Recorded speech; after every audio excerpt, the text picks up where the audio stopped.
Oh, you fresh roast every morning? Oh, 100%. Like, I think that's one of the keys. That's the key. This is 5 to 9, a podcast where we discover the hidden passions and hobbies that engineering, product, and technology leaders obsess over when the workday ends. Hey, Matt, how are you? I'm doing well, Andrew. This is happy Friday. Happy Friday, and look what I got. I got myself a nice cup of coffee. This is some nice third wave coffee. We'll talk about that in a second. You're going to be upset, or I'm upset. This thing costs $4.81. I mean, it is delicious, and it has got that nice mouthfeel. This is my second cup of coffee in the day, and you can see it just kind of like getting into my warming up my nasal passages here in Boston. But it's delicious. But I'm like, $4.81. What the hell? Yeah. I'm not. I mean, I am a frequent coffee shop guy, but I hate paper cups. We can get into that too. But yeah. $4.81 for a small cup of coffee. It better be good. Hey, Matt, welcome to this whole thing. Do you mind actually sharing who is Matt? Where are you hailing from? Yeah. So I'm Matt Brown. I live in the beautiful state of Indiana in Indianapolis. Happy Hoosier native. I'm an engineering leader, multi-time founder. But today, we're actually not talking about that. We're actually talking about this delicious cup of coffee, your delicious cup of coffee. You got to tell me what you're drinking, and then we'll go into this. Yeah. I actually meant to look it up. So I am drinking home roasted Indie Brown Special. So this is a half calf. I have an Ethiopian regular and a Kenyan decaf Swiss water process. I mix half and half every day, brewed in a Chemex. So I'm sure we'll get into more of that too. I love it. And about Ethiopian, it's a little acidic for me, but we can talk about that. Yeah. Right? But I heard of something snuck in there. You dropped an Indie Brown. Yeah. Like, hey, I'm gonna call that one hashtag Indie Brown. This is your brand. Okay, we're gonna get into this, right? That's the lead here. All right, Indie Brown Matt, don't mess with that. Okay. Exactly. Yeah. Sometimes also known as brown scones. So we have two brands in the Brown household. So yeah. Okay, that's also your DJ name. Yeah. Actually. Yeah. All right. Well, okay. So you clearly are a coffee aficionado, and I am a fanboy here.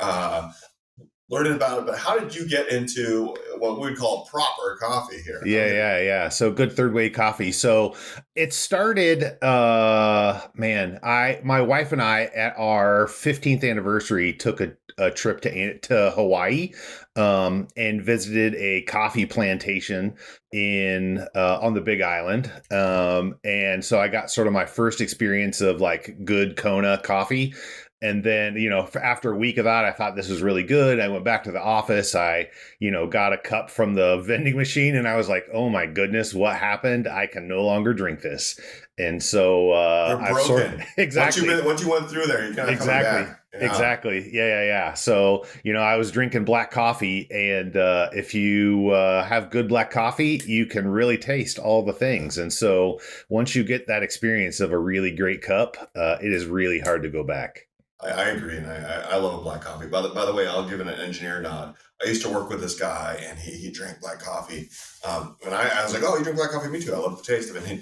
And he goes, "Oh, I don't like the taste." I was like, "So why do you?" It's such an engineer thing. Like, why do you drink black coffee? He's like, "Well, I need the coffee. I need the caffeine. So why do you drink black coffee?" He's like, "Well, because every once in a while I spill my coffee, and if I get it on my keyboard or laptop and that stuff, I don't want it to be sticky." And it was such a functional engineer argument on this thing, right? Yes. That's next level thinking. Yeah. Okay, I heard you drop a word here, and I got a funny story with third wave in a second. But you said third wave, and so break it down. What does third wave mean? And one last thing, by the way, you said Hawaii and coffee. Please don't tell my family. I've never gone to Hawaii with them, and it's a point of contention with the family. I grew up on the West Coast. It was much easier to get to Hawaii, and so I felt like it wasn't such a big thing. But now from the East Coast, it's a big thing. So yeah, it's a long flight. Yeah, it's a big trigger issue. Sorry about that. Yeah. One day we'll get there. Yeah. The third wave, talk to me. Third wave coffee. So 3 waves of coffee. First wave is like Folgers.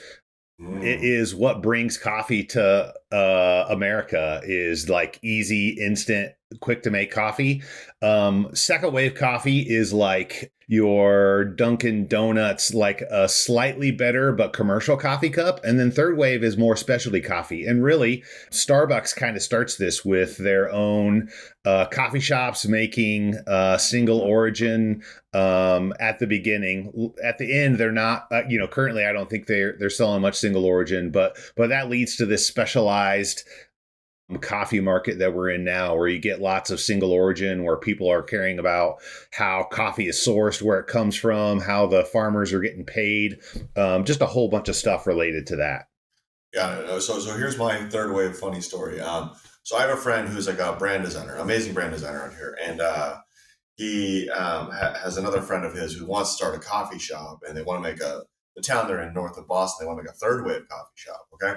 And so because he's a brand designer, he knows that third wave coffee, when you're opening a coffee store, isn't just the coffee. There's all this signaling we do, like around the look, the feel, the words, like all these things that put into the whole package what codes third wave. And so he got 10 of us, and he's like, let's go on a third wave coffee tour. So we started in Arlington, Massachusetts, just here north of Boston here, and we worked down to downtown Boston, and we did 10 different places. And every place, like, I think the rule is we're trying espressos because we wanted to taste it. But then once you were there, someone's like, well, I got to try whatever this place is specialized in. I drink a lot of coffee. I probably rock like 4 or 5 a day. And I've never actually pushed the limits here where I got really red, and I felt the shit. I felt the heart palpitating. Yeah. I was like, this is the edge. I didn't know there was an edge, but I found it now, right? And I did like 10 shots of espresso, and it was a lot. That is a lot of coffee. That is a lot of coffee. Yes. But I have an opinion, so when you come to Boston, I'll take you to my opinion of best stuff. Okay, well, part of my coffee journey, by the way, is like, early on, I found this maybe a decade ago. Clearly not as far as you, but I've learned my way through these, what I like, enough so that we did a cupping thing with some friends, and maybe you can explain to people what cupping is. But the more I pointed out today, so I have my coffee from a third wave spot called Intelligentsia here downstairs of my office. And I love my co-founders, but one of them is a Pete's fan, and I actually grew up drinking a lot of Pete's. Yeah, I make the same sound now too. It's a little over roasted for me. It's a little burnt for me, but that's his jam. But he'll go downstairs and get this coffee, and he'll cringe, and he'll cringe like me around this $4.81, but he'll also cringe because it just tastes acidic to him, right? In this thing, or it's too sour. I don't know exactly the word, and I said it earlier to Ethiopian, but it's a thing, right? So, tell me, like you said, you can taste it better when it's black. Well, am I off base? Is he off base? What's going on here? No, totally true. So Pete's like sort of the Starbucks competitor that never got quite as big, still pretty big, right? But mass producing better coffee. And the reason they what I would consider over roast, they certainly roast it farther than I like. It's because you can source your beans from multiple places, and when you increase the roast, you get a consistency across multiple types of bean. And so that's why that gets that sort of further sort of charcoal-y carbon kind of taste that goes with it, right? But so I'm a light roast guy for sure. For the nerds out there, I'm at Full City, maybe Full City Plus is where I roast. So that has to do with, sort of the coloration, how far into the roasting process. So like as you roast, the coffee changes from a green to a light brown to a darker brown to more of a brown, to like even like a dark brown where it starts to get oily and you see it. That's all the length of how long you're roasting. And then as you're roasting, there's certain parts where the chemical processes are changing and it starts to sound like popcorn as you're roasting. Like it's like pop, pop, pop. That's like what's called first crack. So that's when the bean is doing its first crack, and it'll cool and roast a little longer. It'll roast a second crack again. That's when the more oils start to come and be present, and that's what you get at Pete's. And that's a more consistent roast regardless of what the bean is. And so like I like Ethiopian. It has lots of body and more of like a fruity taste to it. Maybe a little like cocoa chocolatey taste to it. I think there's really like, so there's lots of regions, and the more you know, the more you slice it up. But I think there's kind of three big groupings. There's like African, there's South American, and then there's like Indonesian, Asian flavors there. And so East African, definitely my favorite. Colombian, or like I believe Colombia makes the most coffee of any country. It produces the most coffee of any country. But South America in general has this is kind of the standard coffee taste that you think of is South American. And it's going to have good body. It's going to have, I think, slightly lower acidity.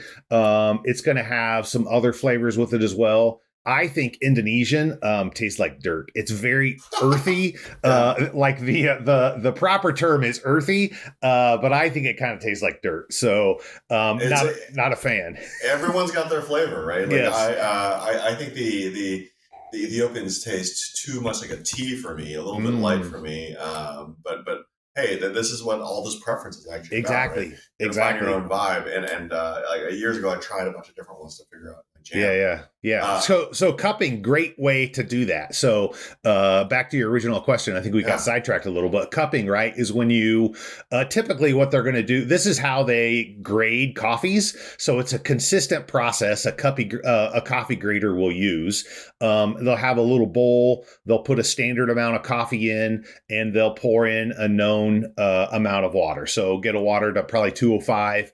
Pour it in, and they'll use spoons to taste. So a little bit of a process. They'll like let it steep for a bit. The coffee will kind of crust on the top. They'll sort of siphon or spoon out the coffee grounds, and then you'll like dip your spoon in this bowl and like slurp it in. It's like wine tasting, right? It is. Yeah. And you get like, that's because it's, I think, the same in wine, right? You're trying to get the coffee on all parts of your tongue, and you're trying to cool it down enough to taste it. But it's the way in which they grade coffee on all of these dimensions. And usually, so like if you go to like a commercial one, I've been to several of them, but they'll put out different kinds of coffee. And as you're going around, you can like taste the difference. Oh, this one's like really fruity because it's a natural process, or this one's more acidic. We roasted it different. Like they have different ways that they can accentuate different parts of the coffee based on how it's roasted and processed, and that cupping is a great way to sort of accentuate the differences, like one after the other. Because a lot of times you get a cup, you're like, this is good. I can't really tell what the difference is, but like when you're doing 6 or 8 different in a row, you could really, really taste them. Yeah, it's the juxtaposition on that thing. Yeah. I like it. By the way, you dropped a word in there. Like you explained how the different roasts work and roasting, but you dropped a word like full city. What's the history of that word? Like full city? Like that's a great question. I don't know what the history of the world is. I use that word, but I'm not really sure. Like it is it's a roaster's word. It's not a I don't think you ever see it commercially. It's like a mid roast. Yeah, right? yeah. Okay. So I think it's like full city and then full city plus. And then other things that I never look at because I never go that dark in my roast. I think like French roast is one of the words further on, but I don't ever use that either. So that's another DJ name for you, Full City Brown. I think that works. Yeah, I like it. Yeah. Okay. Well, okay. We talked about this earlier. I think you were really going to judge me for my rigs, but like, talk to me about like what's your morning coffee made in? Like, how are we doing this? Right? Yeah. So I am a Chemex guy. So I make Me too. Yes, I think that's the way to do it. I prefer unbleached filters. The brown ones. Yes, exactly. The brown one. It's all about the browns. So all browns. Yeah. So I'm doing 1,000 grams of water at 205 degrees, over 60 grams of coarsely ground coffee. Into the lovely Chemex vessel. Do you drop like 60 and then you put 120 on it to let it bloom, and then you hit the rest of it? Exactly. So we my wife and I sort of have varying techniques. She's so we'll do a bloom, and then I do 2 pours after. She'll do 3 pours. She thinks the 3 pours are better. I'm a little more about efficiency. So she's also into coffee like you are. Yeah. I think so. Actually, all my kids. So, like, both of my daughters are like part-time baristas in what sort of summer jobs and other things. Yeah, I'm kind of like a virus. Like, if you're around me long enough, you'll get infected by it too. I'm already getting into this too, well, okay, so I also use a Chemex. Love it. I just got a Technoform if a bunch of people are coming over. Yeah. Right? And I've got an old burr grinder from I think Compressor or something like that. Is that yes? So judge me. Am I on the right tip here? No, I think you're right away. I right on it. Like, I think that's the best way. Like, a good burr grinder, a nice gooseneck kettle. Like, I have the Stag Fellow. It's kind of a nice cool, looking. Yeah. Exactly. And you get like a nice consistent pour. Like, it doesn't like rush out. It allows you to get nice precision. A good Chemex. But it all starts with good beans, freshly ground. Like, that's the key. So let's talk about Full City brown beans here. Okay, so I don't know anybody who roasts their own coffee. That is crazy. You already talked about some technique here, but how the hell did you get into that? Because to me, that sounds scary. It's intimidating.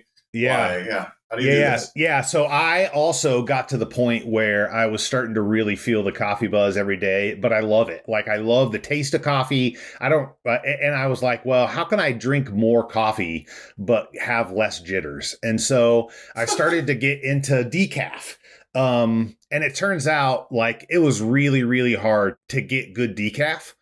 And so I was like, fine, I wonder what it takes to roast my own. Like any good engineer, I got a problem. How do we solve this? And so I started looking into roasting my own. I found there's a company who makes a roaster. It's called a Fresh Roast 500. It costs I don't know, a couple $100. That and a few beans. I started roasting decaf. Where do you get beans? I don't even know. You don't go to the grocery store and get raw beans, right? The internet is a wonderful place. That whole thing. I know exactly. There's this really great website called Sweet Maria's. I think it's a West Coast institution. I think they've been serving green beans for quite some time. They have if you go on their site, they probably have, I don't know, 200 different varietals of coffee you can choose from all around the world. And you can buy anywhere from 1 to 20 pounds at a time. I think they have a commercial site where you can buy whole 65 kilo bags. Wow. Is this, not to say that you're doing this for cost, but if you exclude the cost of your equipment, which is, we shouldn't exclude, but if you did, and we don't charge you for your time, is this cheaper or is it more expensive? Is this it's definitely cheaper for if you're buying a good roasted single origin bag at the grocery store, you're talking, let's say $20 for 12 ounces, right? So they get you on that. Yeah, exactly. So that's what 16 ounces is a pound. So let's say we're at $30 for a pound. I'm usually buying green beans. Even the best stuff I buy is probably $8.50 a pound. And with shipping, it's, maybe $9 or $10. So I'm paying about half price for what I do. Okay. So it's certainly, I think in the long run, I've probably I've broken even on my equipment and stuff, but the enjoyment and the fun is well worth the cost. So yeah, I love it. I'm going to roll it back real quick and we're talking about coffee rigs, and I dropped you mine. How did you decide the Chemex was the one, right? Did you how did you? I ended up there after trying a French press, and it was too messy, and what's the journey? So I was just a Mr. Coffee drip maker, just an old school, put it in the filter, set it and forget it. And from there, then I would I got into it at work, and so I started doing French press at work. So I would take beans with me and just use hot water. I hate the mess of it, right? Yeah. And if you're buying a cheaper, the standard Bodum or whatever, you get, it's a little bit gritty even. Yeah. Some people like that mouthfeel. It's not for me. I actually have a really nice French press by a company called Espro that has it's like double filtered and super fine, and it makes a really smooth cup, which is I think a really nice alternative. That's how it started. And then honestly, I think it's the look. So I enjoy like the daily ritual of making a cup, and the Chemex is kind of it might be considered a piece of art. I think it's a beautiful vessel. It looks like an hourglass, Exactly. It's cool. I think it was made by a chemist who was like modifying beakers or something like that. And so in the morning, so my ritual starts actually every night. So before I go to bed, I put water in the kettle and I measure out my beans and stick it in the container at night. And then when I get up in the morning, I click the button to turn the kettle on, and I turn the dial to roast the coffee. So it's already measured. You fresh roast every morning? Oh, 100%. I think that's one of the keys. That's the key. I think the very first thing, the biggest leap you'll make from mediocre to good coffee is roasting your coffee or grinding your coffee every day. Well, I do that part of it, but roasting is like next level here. Roasting's a whole other beast. I mean, right? I already have the fussiness in the morning. I also have a similar Chemex in the morning thing. The act of needing to wet the filter and then put the coffee in, just somehow when you're getting the kids ready and also you're just sometimes I'm like, oh my God, I just want this cup of coffee to be in my hands. Yeah. So I have the fortune of my youngest is a sophomore in college. And so I don't have, kids screaming around the house anymore. But for me, it's kind of it's like a religious, it's a semi-religious experience, right? It's kind of like a liturgy. It's like the daily prep for my day. I can sit and think about what's happening in the day as I watch the water drain from the package. I'm really into it every day. It's a part of my daily ritual that I really enjoy. Yeah, that's amazing, man, that you roast in the morning. Oh no, I don't roast. I only grind. Sorry. Okay, I only grind every day. Yeah. Okay. So you grind. Okay, so you're doing the same thing. And how much do you make at a time? So I make a liter every morning to start the day. And for us in standard measure, what's a liter? Yeah, I think a liter's 33 ounces. So 4 cups. So it depends on this. So 4 mugs, let's say. Okay, 4 mugs. I use a 10 cup coffee maker. Or my Chemex is a 10 cup, so the biggest one. That's 10 coffee cups. Is that the regular one? That's the regular one, right? It's the regular one, right? Yeah. It's so I think there's a 4 cup, a 6 cup, and a 10 cup. Okay. Maybe you might be able to find them all in my closet, but the 10 cup is what I use every day. And I really like the small, we use small cups. So I drink probably 5 or 6 small cups a day, easy, but that's equivalent to about 2 mugs worth. But because I'm drinking half calf, it's only 1 mug of caffeine per day. Okay. And so I've really decreased it, but I get the satisfaction of getting up from my desk multiple times.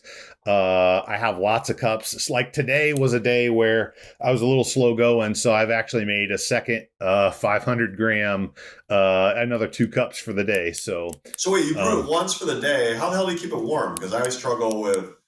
Do you re-zap it? What do you do here? Oh, no microwave. Judge me. Right? Exactly. No heated thermos so just a standard double-walled thermos. I have a couple of different ones. So right now, some's downstairs for the wife. When she needs her cups, I have mine up here because I knew I was going to be kind of uninterrupted. Stays warm throughout the day. As you reheat it, you're changing the coffee, right? So you're probably getting more water to evaporate, and so you're getting stronger coffee. You're probably extracting some more from you're probably doing something to the coffee oils that have been extracted, so you're changing the flavor. I'm drinking it pretty fast though, and so it'll easily stay an hour in the thermos at the same temp. I just saw. Do you know? There's this really great coffee sort of personality, James Hoffman. He does reviews of everything's, and I just saw on his site the other day, he's got a review of which thermos keeps your coffee the hottest, the longest. He does lots of very scientific research. Yeah, I'm guessing it's got to be like a Japanese one because they always have those fancy like super thermoses, right? Yeah. I don't remember what the brands were, but I'm sure it was a not inexpensive, beautiful looking multi-walled thermos. I'm like, yeah. So okay, you've got all this stuff. Look, all of us engineer folks have lots of stuff.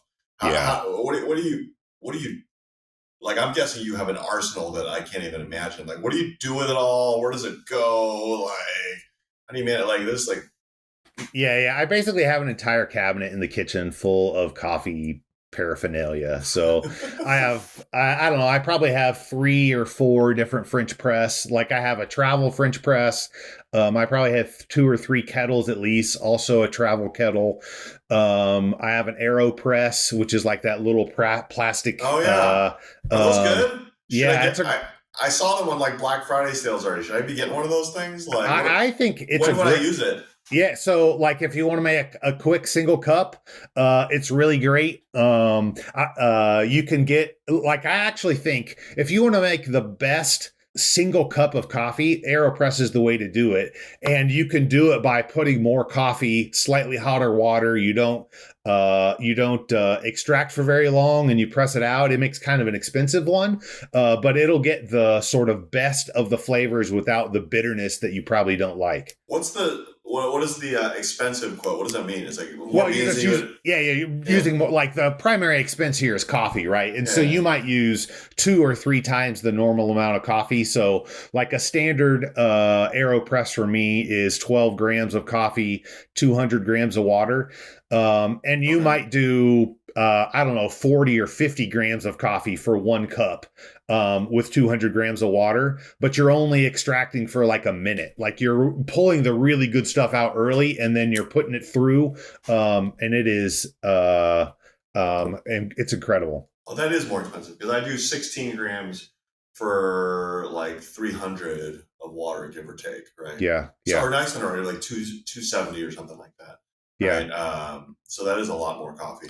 Yeah, right? It's like triple the coffee for the same amount on those things. Yeah. Interesting, right?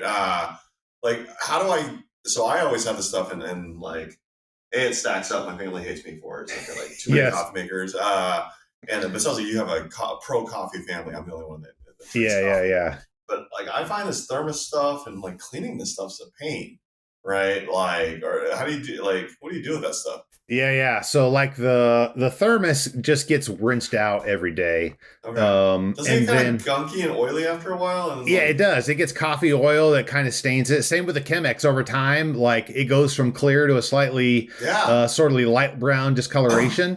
There is a product called Cafiza that they use to clean espresso machines. It will break down that coffee oil. And so, I don't know, once a month, once every 6 weeks, I will put some Cafiza in the Chemex or the thermoses and just let it sit. You don't put in the dishwasher? You're gonna judge me for it? And I don't put it in the dishwasher. I think I might have read at one point in time it's not good for the thermos. You could certainly put the Chemex in the dishwasher. Yeah. I finally figured out how to untie that stupid knot, and I was like, oh, it's for the dishwasher. Yeah, I don't know that will necessarily, I don't know, maybe that your regular detergent is good enough to break down the coffee oil, depending on how long it's been in there. So, do you use that? I got those. Apparently your grinder gets oily. Do you clean your grinder too? I do. I clean my grinder probably every other week. Kind of take it apart. I have like this tiny paintbrush that I use to take everything apart and brush it down, wipe it down. They have those like fiber beans that do you use those things? I never have. I read some stuff recently because my grinder is I think it's not grinding quite right. I'm getting some irregularity in my grind. And so I think I'm going to try those because I heard originally rice, but apparently the starch in rice is not good for your grinder either. It'll gum it up differently. But there's these these tablets you can put in. I actually got them because they were on sale one day. I clicked them and I was like, I haven't tried them yet. They're just sitting on the shelf. Yeah, I need to give that a try too. So we can trade notes about this. Yeah, exactly. Okay. All right. So again, what's the brand? I'm pitching Full City Brown. Like what are the other browns you were saying? Yeah, brown scones or Indie Browns. Yeah. Indie Brown. I vote Indie Brown or Full City Brown is my two choices. But so how does one get a little Full City Brown coffee or Indie Brown? Like, is this something that I can get online and get some, or like, what's going to happen here? Yeah. So right now, I don't believe so. But if any, you could certainly send me an email, and I would happily ship you some. Do you buy like a 60 pounds at a time, or are you buying like little things at a time? No, I usually buy, it's exactly what I buy, 60 pounds at a time, usually 2x regular, and then 40 pounds of regular, 20 pounds of decaf. And I have, I don't know, 5 or so friends who I roast for. So I try to be, ecological. And so there's these big ball jars that will fit almost exactly 1.5 pounds of coffee. And so I'll put 1.5 pounds in there with the lid on it. And then we just exchange jars, and I don't have to worry about waste. It's a good airtight sealed container. I've been doing that for a while. Yeah. Well, the question also, I was tapping back earlier, you talked about the ritual. Like, how does this, both coffee making and going downstairs and filling the cup and little cups, how does that fit in your flow of work? Like, we're all in this kind of Zoomish thing. Like, is it part of the ritual, or just like parallel paths? Like what? Like yeah. So I think so for me, it really helps in my Zoom meeting breakup, right? So I got a half-hour meeting. I got I'm going to take 2 minutes. I'm going to get up from my desk. I walk downstairs. I get a cup. I pour it. I come back up, and I might be 2 minutes late, and you'll just have to deal with it because I need my coffee. So, man, I need that. I need to figure out. Like, I've tried that 5-minute clip in Zoom meetings, and no one respects it, right? Like, I know. Like, I need those breaks. Like, I need to run to the bathroom. I got to do something on this. Exactly. Yeah. Sometimes I'll join the meeting, and I'll share my screen, be back in 2, and just go. You should have one that's like, I'm thinking like a little logo that has, like full city brown, like, and I'm thinking like a little bit of zigzaggy kind of thing. I'm visualizing logos here, like kind of a WKRP in Cincinnati kind of look. Yeah. So as soon as you show up, that's your like lead screen, and everybody says, "Oh, Matt's getting this coffee. I'm gonna get away." Yeah. I like it. I'm gonna have to I have very little, if any visual design skills, but I know some people. I'll have to get on that. It's a really good idea. That'd be hot. You need a logo, right? I'm feeling this. You got a brand coming together here. Yes. It's perfect. So okay. So I'm reeling back here on the beans, like when you're roasting them. So Sweet Maria's, by the way, you said the name. I actually happen to know it because I think that's where I buy my Chemex filters from sometimes. Yeah. I'm cheap. Like, it's like Chemex filters are they're kind of pricey, so I'm always scouring where they're cheap.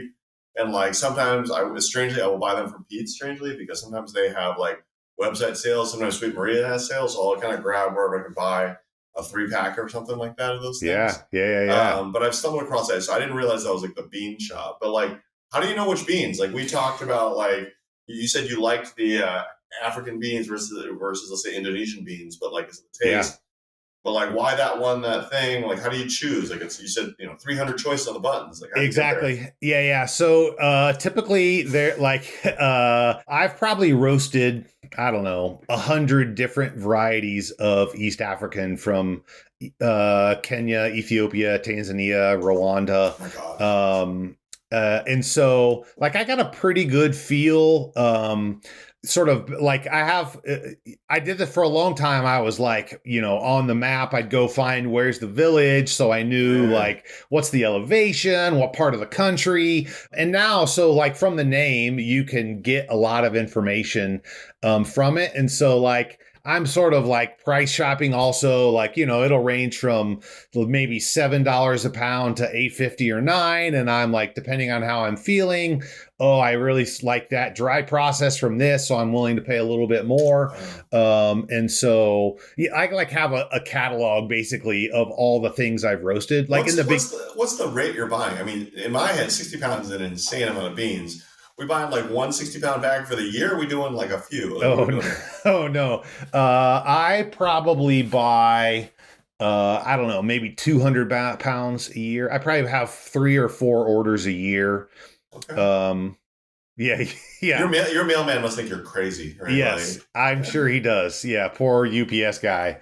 Who has to lug that box. So, yeah. Back in the day, though, like you can buy like 1 pound at a time, like 1 pound bags. So, like early on, before I knew what I was doing, that's how I would do it. Like I'd get a pound and I'd roast it, and try and figure out, okay, what am I doing and why and how and what do I like, the flavors, and I kept a pretty extensive logbook of all my stuff. That was on the fresh roast, right? So it was just, it was like, it kind of looks like a popcorn popper, and the beans are in this tiny little canister. I was roasting 100 grams at a time, so barely a day's worth. Wow. Yeah. Now I have a much bigger machine. It's called an Aleo Bullet. It will roast a kilo, 2.2 pounds at a time. How big is this thing? It's probably I don't know, bigger than that. So maybe 2 feet. So like 2 feet long. It's a cylinder. It's a cylinder. And maybe like I don't know, maybe a foot diameter. So a foot by 2 foot. It kind of looks like a pig. In fact, I call mine Wilbur because he looks like a pig. It's just this black thing that sits on my workbench in the garage because it's kind of a smoky process. But I can roast. You plug it in. It's electric power. Yeah. It's electric. It's induction.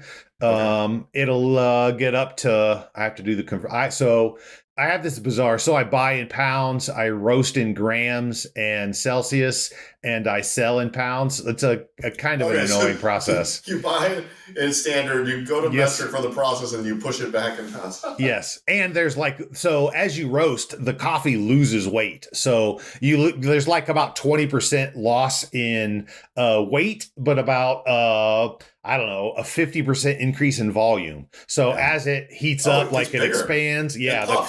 Yeah, exactly. And so, there's all kinds of like weird calculations. Yeah. Actually, by the way, I think it makes sense. Your market is in standard units, but your roasting is like science, which is like in metric systems, right? Exactly. Like that's what's going on here. Okay. That's exactly right. Right. Because I drink in grams. I drink in metric also, but like in the brown house, because you're science when you're consuming. Exactly. So I think most consumers care about pounds and ounces, but we stick in the metric house in the indie brown house. So indie brown house. Okay, so if someone was trying to start this whole thing, like you didn't get to Wilbur at scratch. Like how do you stair step into this? Like, can I do this in a pan? Yeah. Home? Like what do I do? Like let's say I wanted to be indie brown. Like I want to be a fake indie brown. Do I go to Sweet Maria's, buy a pound of beans, and then what? What do I do here? Yeah, so I would recommend take your cast iron skillet, just a Lodge cast iron skillet, like regular cast iron skillet. Okay. Yeah. Go outside to your grill, heat up your grill, put the beans on, and get a spoon. Like if this is like smoking, like get it hot. Yeah, get it hot. Yeah, because you want it at 400-ish degrees, 450 somewhere in there. You're gonna put the beans on, and you're gonna kind of stir them with a wooden spoon, and they'll start to smoke a little. Then they'll start to change color. It'll start to pop. Like one of the things that I think on the stove like that, you get like this uneven roast, and so you get a whole different flavor profile than you do from like a more sort of sterile scientific consistency, right? You get like you're rolling the dice every cup you get because you have no idea what the beans are. There's just lack of precision, but it's a great way to do it. You can it starts off smelling grassy, and then it moves to this delicious, I think, like coffee oil smell that's distinct from coffee itself. Yeah, there's lots of great smells and sounds and colors that all change as you're roasting. When I make my order with New City Brown, can you throw in some green beans Certainly. and some regular ones so I can try doing certainly. this sounds so I can figure out how bad I am at doing that. For sure. I'll happily do so. Yeah. Do you have a website that you would go to read about this? Because because if you just tell me to get in a black pan and throw some beans in, I promise you I'm going to burn or underdo things. You're describing all these things around grassy smells and puffiness and cracking like popcorn, sure, but there must be steps along the way and I'm not going to make you recite a YouTube video, but where do I go as a resource to learn this thing? So Sweet Maria, great resource on roasting. They have good information about different roasters, different types of roasters, the roasting process, how you grade the color, the smell, all those things as you're roasting. Really good resource. There is this other here real quick. Hopefully my keyboard's not too loud, but there is this, Coffee Mind is this very scientific, once you get deep into the nerdery, they're like a professional roaster consultancy. But they also have classes you could take on how to be a better roaster. They have specifically an Aleo Bullet roaster class on how to be a... Have you taken this, I take? Maybe. It's a Zoom class though, right? Yeah. I think Coursera for coffee roasting. Okay. Specific to these, to this group. It's not like you've gone to some, Italian, trip for yourself to learn how to roast this, Yeah. No, I have taken a couple of in-person barista classes. Cool. There's a roaster out of Minnesota I really like. They make roasters, Mill City Roasters, where I've looked on a couple of different times to go take their class. I've never done it yet, but that's probably in my future. It's a good holiday. I feel like that one holiday one day is you're going to go to the source and find the beans. That would be a cool thing to go. Well, take the train. I've actually done that. So I've spent a fair amount of time in East Africa. There's a school that my family supports there. My church does a fair amount of work, and we were in Rwanda once, and we went to a coffee farm, got to see the cherries and the processing. Did you get to drink the coffee while you were there, or is that No, we did a cupping there with their coffee and stuff. So yeah, it was an incredible experience. Wow. Boy, so that is awesome. I was joking. It turns out it was real. Yeah. All right. Well, hey, Matt, here's the sad part of the story. I'm at the bottom of my cup. Yeah, me too. Which probably means I think we're on a wrap here. But thank you so much for sharing all these things. This was pretty dope. I've learned some things today. Yeah. Certainly hit me up, and I'll send you a couple pounds and some green, and you can have a delicious morning cup. So and some New City Brown. That's right. I'm trying that. Right. Good workshop. Right. Well, yeah. Thank you. Andrew Lau here. I hope you enjoy this episode of 5 to 9. Don't forget to subscribe so you don't miss out on our next episode. Who knows what hidden talents or hobbies we'll discover on the next episode of 5 to 9.